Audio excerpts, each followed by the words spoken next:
என் பேர் கோல்டன் சரவணன். திருப்பூன்ற பகுதியில் அன்பு தலைவர் ரஜினிகாந்த் நற்பணி மன்றத்தில் 40 வருஷமாக இருந்து செயல்படுறேன். இந்த பகுதியோட செயலாளராகவும் இருக்கேன்.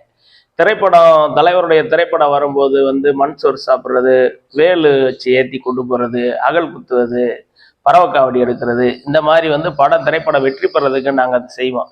பொதுமக்களுக்காக சரணாப்பைய தூர்வாரி இருக்கோம். அந்த இன்னைக்கு கிரிவல பாதையில் சிமெண்ட் ரோடு இருக்குன்னா அது நாங்கள் உழுவும் போராட்டம் பண்ணோம் 1999. அதுக்கப்புறம் இவங்க அவர் பொன் ராதாகிருஷ்ணன் மினிஸ்டரா மத்திய மந்திரியா இருக்கும்போது அவங்க ஃபண்டில் போட்டு கொடுத்ததுதான். இந்த மாதிரி பொதுமக்களுக்கான சேவைகளையும் பண்ணிக்கிட்டு இருக்கோம். ஜெயிலர் திரைப்படம் வரும்போது கூட நீங்கள் பார்த்துருப்பீங்க.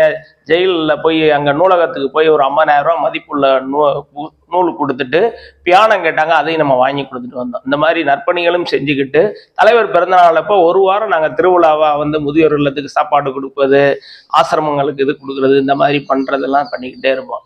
இது எனக்கு கிட்டத்தட்ட நான் சின்ன வயசுல இருந்தே எனக்கு மனசுல ரொம்ப ஆழமா உண்ணப்ப இது இந்த வீடு இப்போ இன்னைக்கு ரஜினி பவன் இருக்குது அப்படின்னா ஒரு 35 வருஷத்துக்கு முன்னாடி நாங்கள் வாடகை வீட்டில் குடியிருந்தோம். அப்போ தலைவர் போஸ்ட், சினிமா திரைப்படங்கள் விளம்பரம் வர்ற போஸ்ட்டுகளை எடுத்து ஒட்டுவேன். அதை கிழிச்சிட்டாரு ஹவுஸ் ஓனர். கிழிச்சிட்டு வாடகை வாங்க வந்தவர். அதை கிழிச்ச உடனே எனக்கு ரொம்ப மனசுல பாதிப்பாயி அப்பாட்ட கேட்கும் போது அப்பா என்ன சொல்லிட்டாங்க, எப்பா நீ சொந்தமா இடம் வாங்கி வீடு கட்டி உங்க தலைவர் பேர்லயே நீ வீடை கட்டி நல்லா அதுல சாமி கும்புற மாதிரி சிலையும் வச்சு கூட நீ கும்பிடு, உன்னை யாருப்பா கேட்க போறா? உன் வீட்டுல நீ பண்ணும்போது நீ யாரும் உன்னை கேட்க மாட்டாங்க. அதனால 35 வருஷ கனவு இப்ப நிறைவேறி இருக்குங்க.